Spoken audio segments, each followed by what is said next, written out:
everybody, welcome to Season 1, Episode 2 of Mike Cadaver's Horror Pub Trivia. I'm Mike Cadaver. And I'm Betty Cadaver, and tonight we're coming to you live from the Cadaver Tavern. And boy, do we have a great show lined up for you tonight. What makes you think it's going to be so great? It might suck butt. I'm just, trying to be optimistic. Oh, that's good. My girl.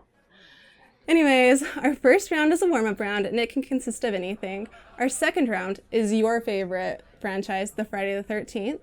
And the third round is my personal favorite, vampires. You know what? I've been thinking for a little while. I've got a question for you. Yeah? What if someone were to call you up on the phone and say, "What's your favorite scary movie?" Easy. I'd give them my top 5. Oh yeah, what's in it? Midsummer, Misery, Audition, The Loved Ones, and Teeth. Ooh, why? The downfall of men. Oh my goodness, okay. Anyways, why don't I introduce our show? No, wait. There's a being whose only pleasure in life it is to introduce the show. He may be locked in the basement, but that doesn't make him any less of a person. Ladies and gentlemen, I present to you the Trivia Gorilla. He's not a person.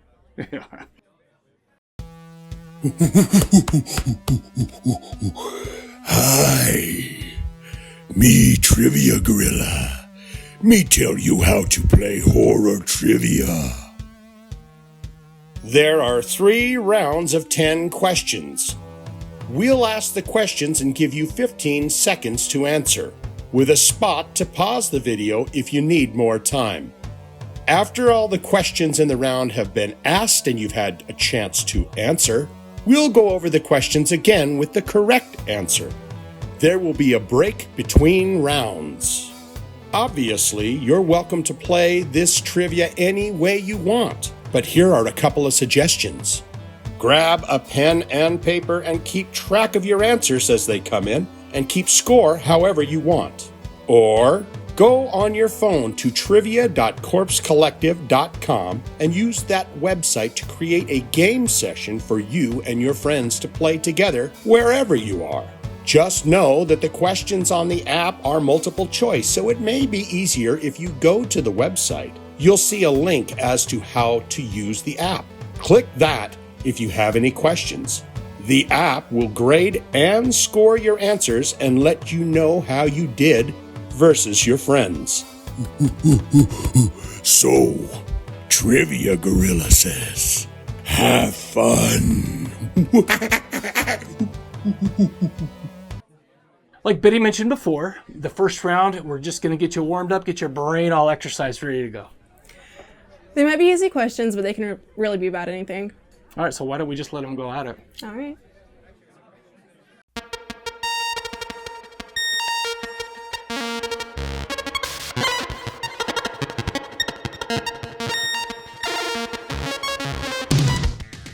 What horror film was Eli Roth's directorial debut?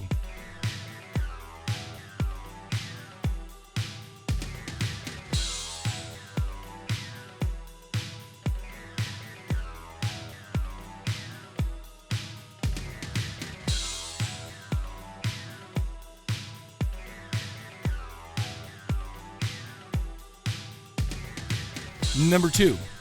What was the name of the half-fly, half-human monstrosity in the remake of The Fly from 1986?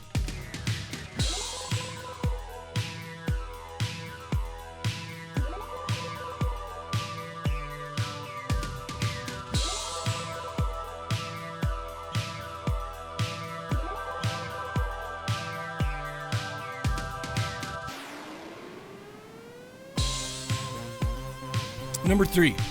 Who wrote the novella The Hellbound Heart, which inspired the movie Hellraiser?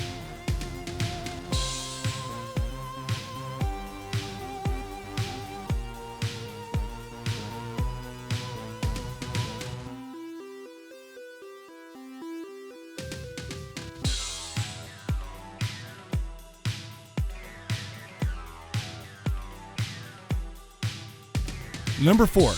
What country was the 2005 movie Wolf Creek set in?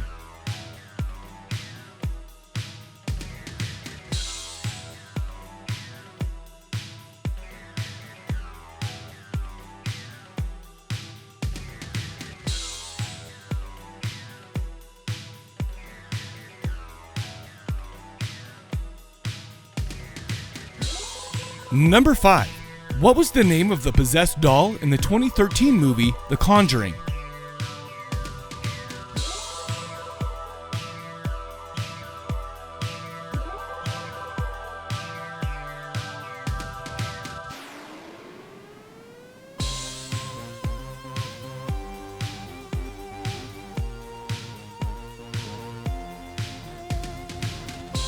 Number 6. In the 2010 movie Devil, where were the 5 characters trapped for most of the movie?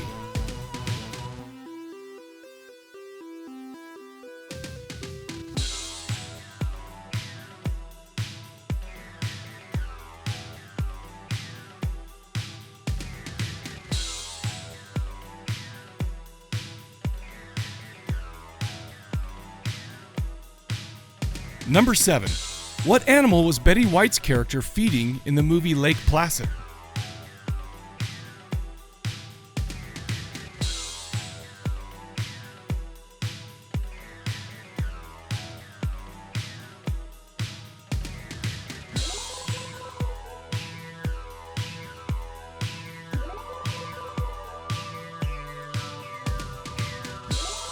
Number 8.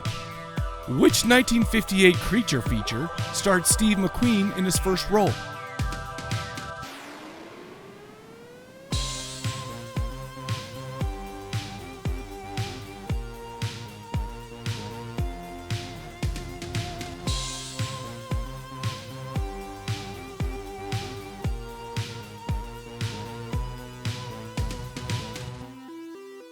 Number 9.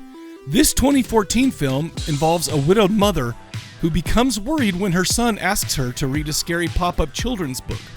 What is it?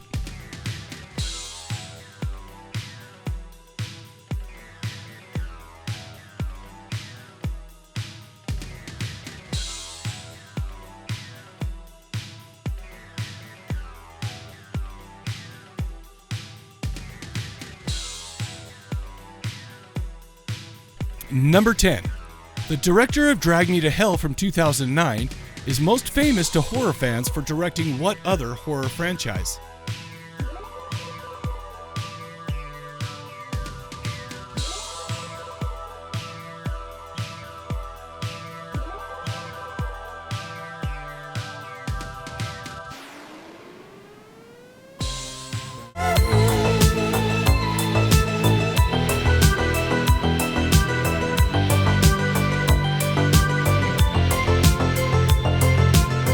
What horror film was Eli Roth's directorial debut?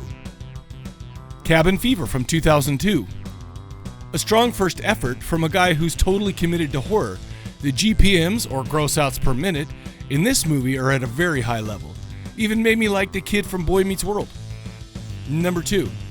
What was the name of the half-fly, half-human monstrosity in the remake of The Fly from 1986? Brundlefly. Another high GPM factor, but then again, what Cronenberg film doesn't have a high GPM factor? The king of body horror pulls no punches when Seth Brundle begins to make his transformation. Jeff Goldblum puts on the performance of his life as he illustrates one man's descent into madness. Number 3. Who wrote the novella The Hellbound Heart, which inspired the movie Hellraiser? Clive Barker. Clive Barker may be the most imaginative writer of our time. The things that he has going on in his head are unlike anybody else. From his fantasy stories to his horror stories, he will take you to the next level with almost everything he has written. The Hellbound Heart is no exception. Number 4. What country was the 2005 movie Wolf Creek set in? Australia. Something about a killer in Australia where everything already wants to kill you is in and of itself scary. Hugh McDyla, played by John Jarrett, is a lovable hick in the outback that can turn from charming to horrifying in 1 second. That makes this movie and subsequent films and series amazing. Number 5. What was the name of the possessed doll in the 2013 movie The Conjuring? It was Annabelle. Hey, this is the warm-up round. I figured I'd throw you guys a softball. Anyhow, a series of films named Annabelle have actually spun off the Conjuring films. Turns out Ed and Lorraine Warren are Hollywood gold. Who would have thought? Number 6. In the 2010 movie Devil, where were the 5 characters trapped for most of the movie? An elevator. If you've never seen this, you're probably asking yourself how a movie that is set primarily in an elevator can remain interesting at all. Well, it can't. Just jokes. This is based off a story written by M. Night Shyamalan. This movie's an interesting look at horror in small spaces. Number 7. What animal was Betty White's character feeding in the movie Lake Placid? A crocodile. An American classic in Betty White, she has made plenty of appearances and done a bunch of roles where she plays the older woman with the shockingly filthy mouth. Well, in this film, not only is she that character, but she's also hilarious in her disdain for human life. And also, no. If you put alligator, that does not count. Number 8. Which 1958 creature feature starred Steve McQueen in his first role? The Blob. This fun and innocent movie tells the story of a mass that takes over a town, enveloping and destroying everything in its path. Steve McQueen, though 28 at the time, played an all-American good high school boy long before he was America's bad boy in subsequent films. Number 9. This 2014 film involves a widowed mother who becomes worried when her son asks her to read a scary pop-up children's book. What is it? The Babadook. A powerhouse performance is given by Essie Davis, who plays the single mother at the end of her rope with all the stresses of life. Imaginative story with a unique-looking villain. However, the scariest thing about this movie is a little kid who doesn't seem to want to stop screaming. My nerves were fried just watching this one. Number 10. The director of Drag Me to Hell from 2009 is most famous to horror fans for directing what other horror franchise? The Evil Dead series. Sam Raimi has given us so many amazing films. However, none are more loved than the Evil Dead series. I don't know what my life would be like without Ash Williams, the loudmouth braggart, who talks his way into everybody's heart. After the 3 films in the original trilogy, the remake from 2013, make sure to check out the series Ash vs. Evil Dead if you haven't already. You're lost. Everyone looks strange to you. They are prisoners of their own nightmares. That's you. You'll face your phobia head on. They are tormented by their own fears. You're running for your life, Laura. No! Don't touch me! They are trapped by their own terrors. Look up. There's no one with the child. She's gonna fall. And they are about to become the victims of a killer who has discovered the perfect murder weapon. The human mind. Was it an accident or suicide? Of course, as far as I'm concerned, the prime suspects are your experimentees. Be careful. Let's be careful.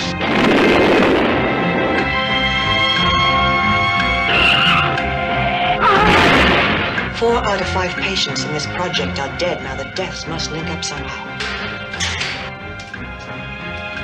Dr. Ross! Stop it! Phew, what happened? Dr. Ross, I can't take it! Help me! Dr. Ross, please stop it!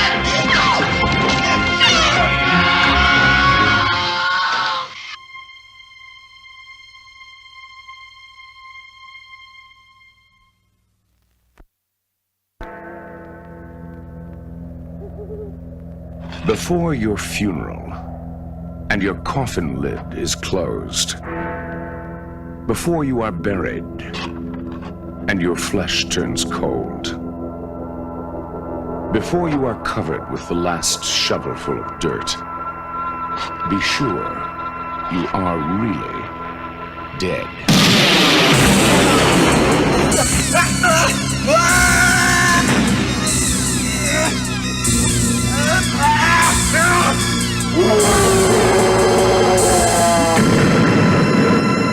Mortuary. You're watching OSI 74. Keep watching it or I'll come looking for you. I am the greatest.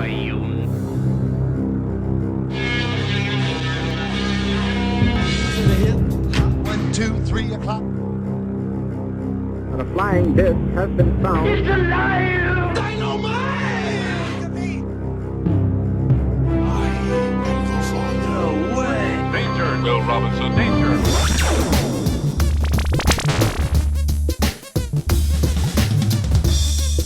Nano. Logical. Design.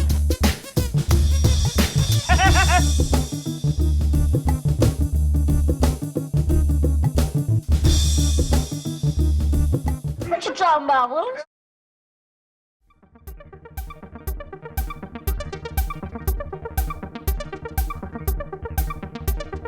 All systems go. Hey guys, it's Buddha Gonzalez. And this is Domino. And we're here to talk to you about our show, Bizarre Transmissions from the Bermuda Triangle. Breaking new gate.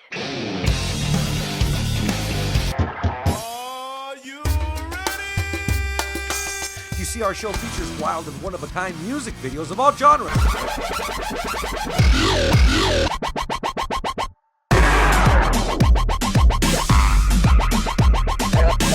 And Buddha, don't forget, we also have artist spotlight, special guests, and demented humor.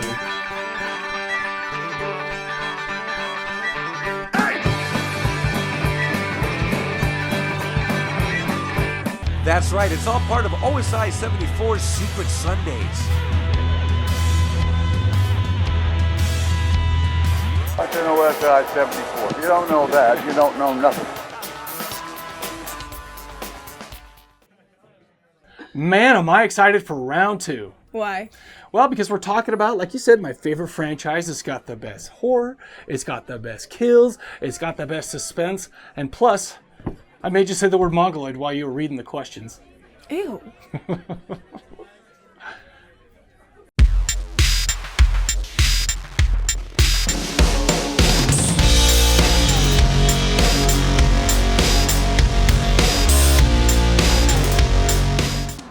In what state is Camp Crystal Lake located?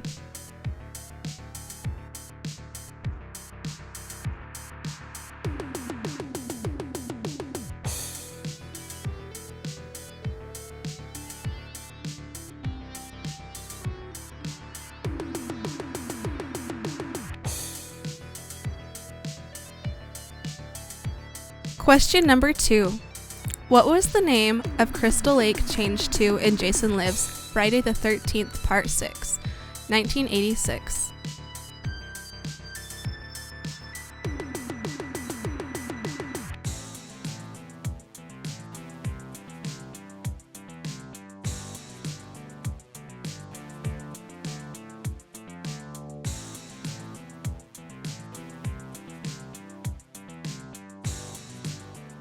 Question number 3.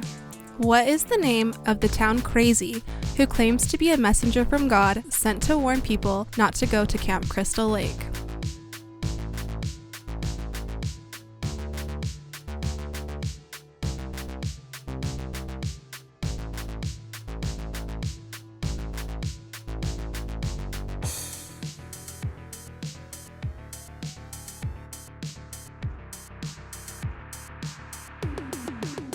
Question number 4. From what character does Jason obtain his iconic hotkey mask in Friday the 13th Part 3, 1982?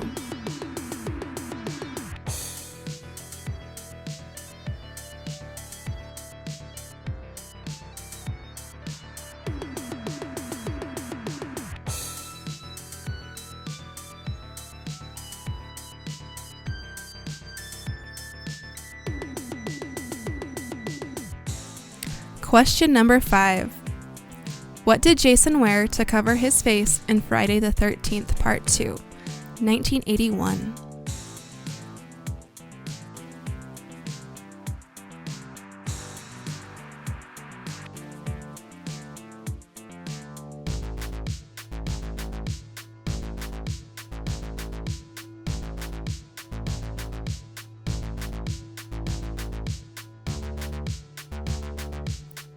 Question number 6.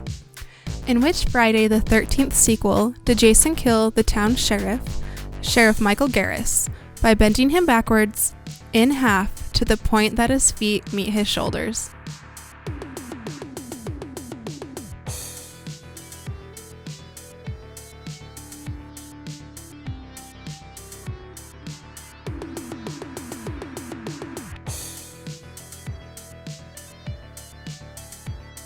Question number 7. Friday the 13th, Part 4, 5, and 6 all have the same protagonist. What was the character's name?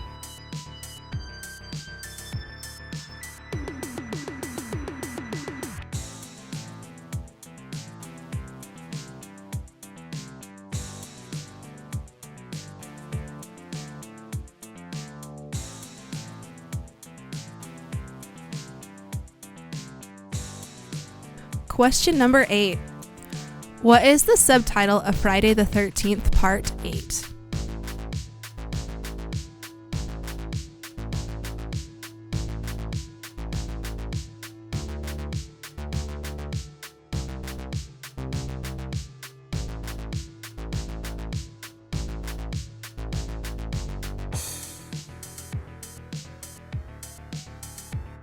Question number 9. In Jason X, 2001, what method does Jason use for his first kill?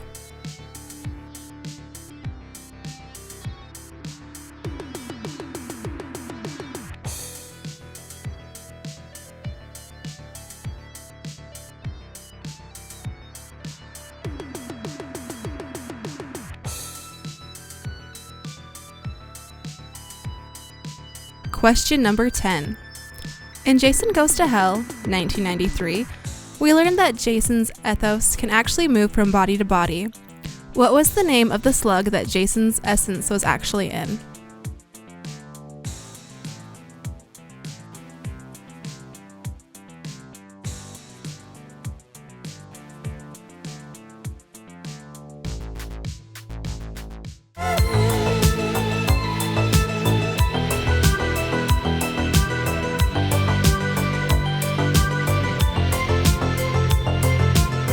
In what state is Camp Crystal Lake located? New Jersey. New Jersey, known for its busy roads, high taxes, painful regulations, and trauma. Having never been there and hearing its reputation, I'm surprised there is room for a nice mountain lake. At least one, I guess. However, only knowing one person from there and seeing how grumpy this person is doesn't surprise me that there was a killing spree going on. Question number 2. What was the name of Crystal Lake changed to in Jason Lives, Friday the 13th, Part 6? Forest Green. Love it or hate it, Jason Lives is a bit of a departure from the series up to this point.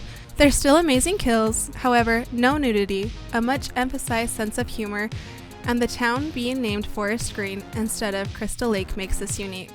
Plus, Alice Cooper did a song for this sequel. Don't kid yourselves though, guys. This movie was great, but the song, eh. Question number 3. What is the name of the town Crazy, who claims to be a messenger from God sent to warn people not to go to Camp Crystal Lake? Ralph or Crazy Ralph? This character plays the crazy dude warning people of evil trope in horror movies perfectly. Played by Walt Gorney, he was as scary as anything in this movie for me. Even now as I watch this, I wonder if he's acting or if that's just who he really is. Question number 4. From what character does Jason obtain his iconic hotkey mask in Friday the 13th, Part 3? Shelley Finkelstein. So I realize he had a big part to play in this franchise. I mean, he was the character who supplied Jason with his iconic mask. However, oh boy, this character is a tough one for me. I'm not sure if we're supposed to feel sorry for him or outright hate him in this movie. Lucky for us, he dies fairly quickly, which is good so we're not wrestling with our guilt for too long. Question number 5. What did Jason wear to cover his face in Friday the 13th, Part 2? A potato sack or burlap sack? Some would argue that this was a better look than the hockey mask itself. It definitely was a terrifying look in Friday the 13th, Part 2 and 3. A giant mongoloid, can I say that these days? Hillbilly donning his overalls and wearing a potato sack on his head with one eye hole cut out. Yeah, pretty good stuff. Question number 6. In which Friday the 13th sequel did Jason kill the town sheriff, Sheriff Michael Garris, by bending him backwards in half to the point that his feet meet his shoulders? Jason Lives, Friday the 13th, Part 6. I know this is my second Jason Lives question of this round, But let's be real, this is my favorite sequel of them all. Not only is this my favorite sequel, but that kill was one of the best in the franchise. Question number 7. Friday the 13th, Part 4, 5, and 6 all have the same protagonist. What was the character's name? Tommy Jarvis. First played by Corey Feldman in Part 4, John Shepard in Part 5, and finally, Tom Matthews in Part 6. He was the only character to span 3 sequels. I don't know if this is a good thing or a bad thing, but I've been reading lately that Corey Feldman wants to reprise his role when the legal battle over the rights to Friday the 13th franchise is settled. Question number 8. What is the subtitle of Friday the 13th Part 8? Jason Takes Manhattan. Should have been called Jason Takes a Steeliner or Jason Takes Vancouver, since very little of it actually takes place in New York. However, that money shot in Manhattan when we see Jason in the middle of Times Square is as good as it gets. Let's just try to forget about baby Jason in the sewer. Shh, let's just pretend that never happened. Question number 9. In Jason X 2001, what method does Jason use for his first kill? Freezes a student's head in liquid nitrogen, then smashes the face on the counter. I know. If a horror series lasts long enough, it's destined to end up in space. Even though this movie is much maligned, I thoroughly enjoyed it. The kills were great, humor was there, and it even pays homage to one of the greatest kills in the franchise. But this liquid nitrogen kill brings a tear to my eye because it's just in a class by itself. Question number 10. In Jason Goes to Hell, 1993, we learned that Jason's ethos can actually move from body to body. What was the name of the slug that Jason's essence was actually in? Hell, baby. What do you say about this movie? Was it good? Questionable. Was the change in mythos of Jason Voorhees a good choice? Nah. I mean, I was going to say but, then talk about how good it is, but I don't think I can bring myself to do it. I enjoy it when I watch it, but man, it's bad.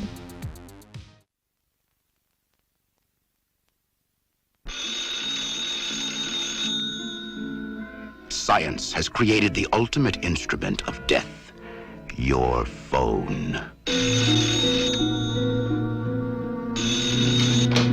Hello?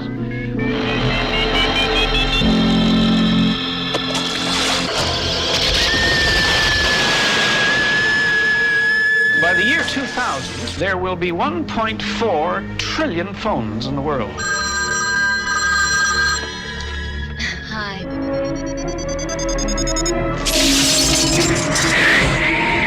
You could send a thing like that down the line? Hey, are you weird or what? Sounds pretty off the wall to me. I mean, a telephone killing people. I've told you nothing but facts, Stanley. If there was anything going on, I'd be the first to know about it.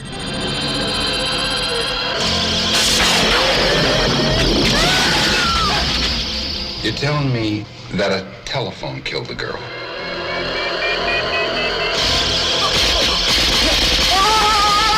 I'll call you. Ring once, hang up, and then ring again. Oh, somebody call the cops! This guy's crazy! Call the cops!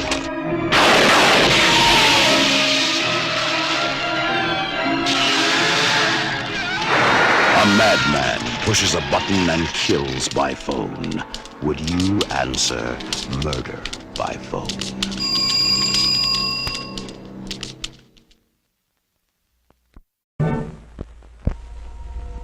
Paris. On a quiet street, in an old building, a dead woman's vacant apartment is waiting. Waiting for the tenant. Roman Polanski is the tenant.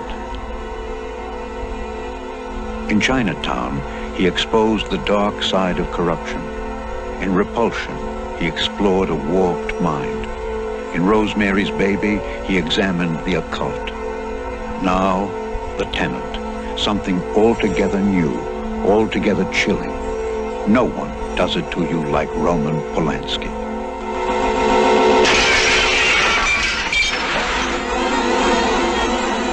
Lieutenant, a Roman Polanski film, coming from Paramount Pictures. We must now break for station identification. Работает. Улыбается. Значит, люди смогут стыковать корабли, монтировать орбитальные станции, пересаживаться с ракеты на ракету, выходить из аварийных ситуаций. Смелый и важный шаг совершен по пути к Луне. И первыми совершили его Utopia Fantastica vis Cosmonauts on OSI-74. The dinosaurs have the capability of mental telepathy. All living creatures talk with telepathy. Your cats, your dogs, all of them. So what brings you out to the art exhibit today? One of the coolest things that I learned was that the Tillamook Lighthouse killed a lot of people and that they later turned it into a crematorium.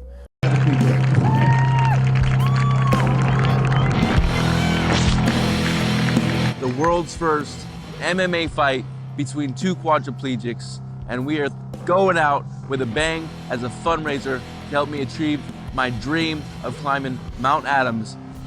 And what planet do you come from? Zorax, actually.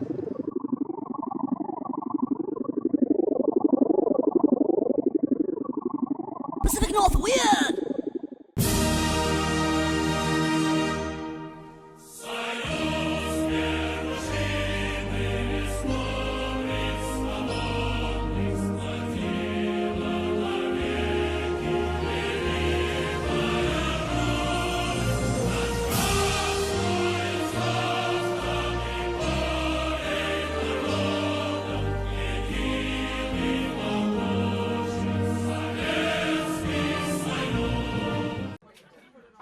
Since we just talked about your favorite horror franchise, we're going to talk about my favorite horror genre, vampires.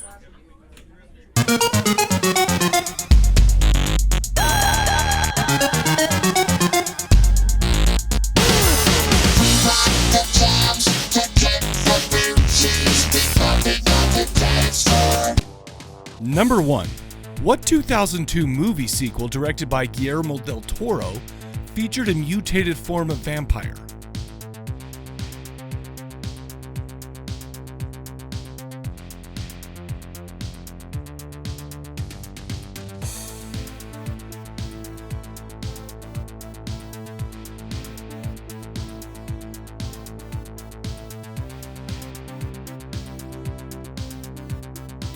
Number 2. Name this movie by the tagline: sleep all day, party all night, never grow old, never die. It's fun to be a vampire.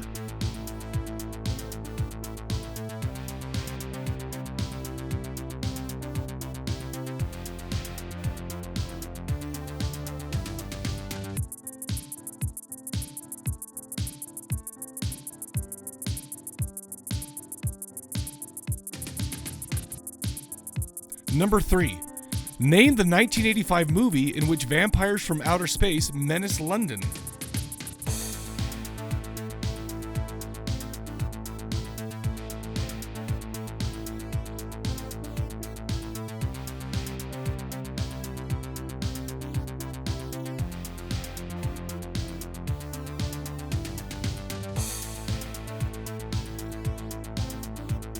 Number 4.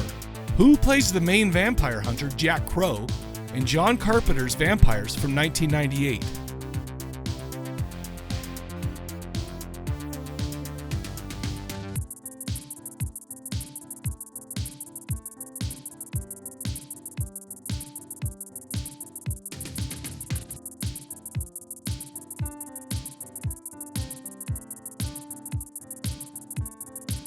Number 5.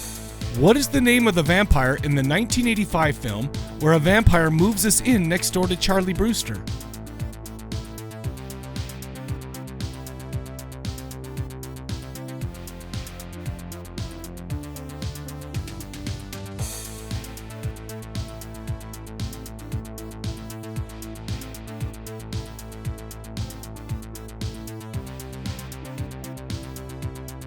Number 6. What turn-of-the-century vampire film has a man named Abraham Van Helsing leading the charge against a newly resurrected vampire?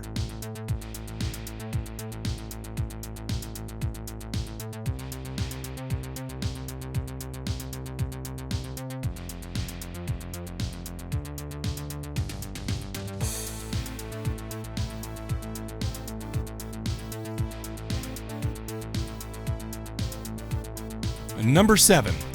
What singer-songwriter plays Blade's friend and fellow vampire hunter, Whistler?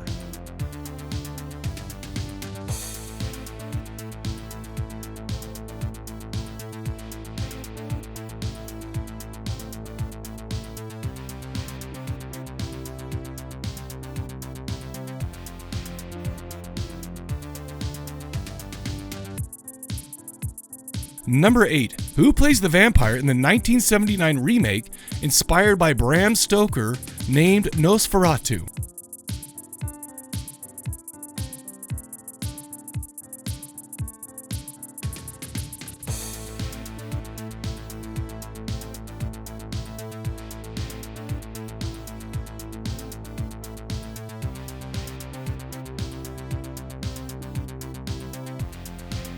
Number 9.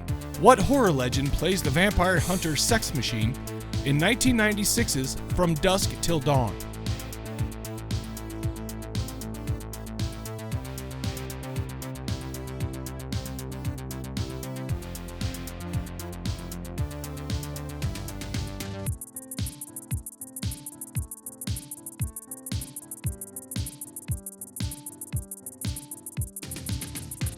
Number 10.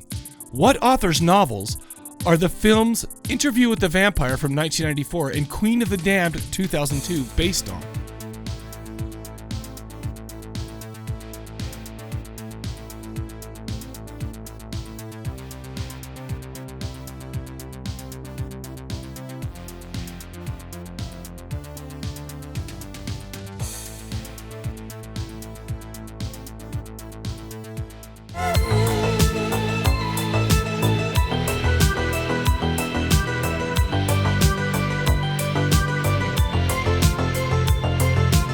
Number 1. What 2002 movie sequel directed by Guillermo del Toro featured a mutated form of vampire? Blade 2. Guillermo del Toro is the King Midas of horror movies. Not that Blade was bad, because I really enjoy it, but del Toro absolutely killed it with Blade 2. The vampires in this film seem to be the inspiration of del Toro and Chuck Hogan's book, The Strain from 2009, which was amazing. Number 2. Name this movie by the tagline: sleep all day, party all night, never grow old, never die. It's fun to be a vampire. The Lost Boys from 1987. Seeing this movie in 1987 was a turning point in my personal life. I mean, look how cool David, Michael, and the rest of the vampire clan were. This movie is all about sex, drugs, and rock and roll. Not only is it a very stylish film, but it had lots of laughs and heart. And Mikey just wanted to be cool. Number 3. Name the 1985 movie in which vampires from outer space menace London. Life Force. Life Force has it all. Soul-sucking vampires, Patrick Stewart's first on-screen kiss with a dude. Well, kiss period, but it happened to be with a dude. And the beautiful Matilda May being totally naked for a large portion of the beginning of this movie. What's not to like? Directed by Tobe Hooper and written by Dan O'Bannon, this is a must-see film. Number 4. Who plays the main vampire hunter, Jack Crow, in John Carpenter's Vampires from 1998? James Woods. This testosterone-filled vampire hunter isn't the first person to kick ass for the Lord, but he is definitely up for the challenge. However, an awkward moment when he asks a priest who just killed his first vampire if he got an erection from it. Is that something that has to be asked? Why did that moment even have to be in the movie? Anyway, it was directed and scored by John Carpenter. This film has a perfect look, feel, and sound to be the kind of a vampire western that we all deserve. Number 5. What is the name of the vampire in the 1985 film where a vampire moves us in next door to Charlie Brewster? Jerry Dandridge. Another classic 80s vampire movie, Jerry Dandridge might be one of the coolest vampires ever to be in a film. Unlike the Lost Boys who were boardwalk cool, Dandridge was the caught in the middle of suburbia I'm gonna have sex with your mom cool. Written and directed by Tom Holland, this might be the perfect monster next door film. Number 6. What turn-of-the-century vampire film has a man named Abraham Van Helsing leading the charge against a newly resurrected vampire? Dracula 2000. Not Gerard Butler's first movie, but the first one I ever saw him in. This movie has a solid soundtrack, a pop star of the time, and Star Trek 7 of 9 looking good. This film expands on the mythos of Count Dracula and the Van Helsing family. I think this movie suffers a little bit for being a little too of its time with the look and the feel, but I can really appreciate adding to the story and being smart about it. And number 7. What singer-songwriter plays Blade's friend and fellow vampire hunter, Whistler? Chris Christopherson. In Blade 2, Whistler had one of the greatest lines of all time, and one I still use to this day. When Blade asks him how he feels, he replies, "Like hammered shit." He actually does a fantastic job in this series, I have to admit though. I don't think I've ever heard one of his songs. Number 8. Who plays the vampire in the 1979 remake inspired by Bram Stoker named Nosferatu? Klaus Kinski. Let's be real, Klaus Kinski is a wild man. Werner Herzog continued to cast him in film after film, even after Kinski wouldn't acquiesce to his instructions. Kinski wasn't known for his subdued behavior. However, in Nosferatu, he was as subdued as it gets. It's a slow burn for sure, but an amazing film. Number 9. What horror legend plays the vampire hunter sex machine in 1996's From Dusk Till Dawn? Tom Savini. We all know Savini's work. We know he is the master of movie effects. However, who would have known he'd be perfect for a mean-ass trucker with a dick gun complete with cylinders for balls? Classic. Number 10. What author's novels are the films Interview with the Vampire from 1994 and Queen of the Damned 2002 based on? Anne Rice. I know, I'm a big strong man, but for some reason I love the Vampire Chronicles. I know they're mostly meant for women looking for romantic literature. I'm just in touch with my feelings, I guess. Anne Rice recently passed away in 2021, but she has left a legacy of literature, including these Vampire Chronicles, but also the Mayfair Witches, and on and on and on. All right, so we did have a little controversy for that last question. I seem to think that Anne Rice writes books for women who are in need of romantic literature. And I think that Anne Rice writes books about, vampires for anyone who likes vampires. I'll have you know, honey, when I was around 11 years old is when I started reading Anne Rice vampires. And I can tell you, romance wasn't a thing when I was 11 years old. Well, good. Good for that. Yay, that's great news. But why don't we do this? Why don't we have the people weigh in on this controversy and let us know your thoughts at contact@horrorpubtrivia.com. Or, email us with anything about the show. And check out the Corpse Cast podcast. You can find it at corpsecollective.com or wherever fine podcasts are found. Make sure to check in with the rest of the episodes. And I'm Mike Cadaver. And I'm Betty Cadaver. And we will catch you guys later.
You call this power play.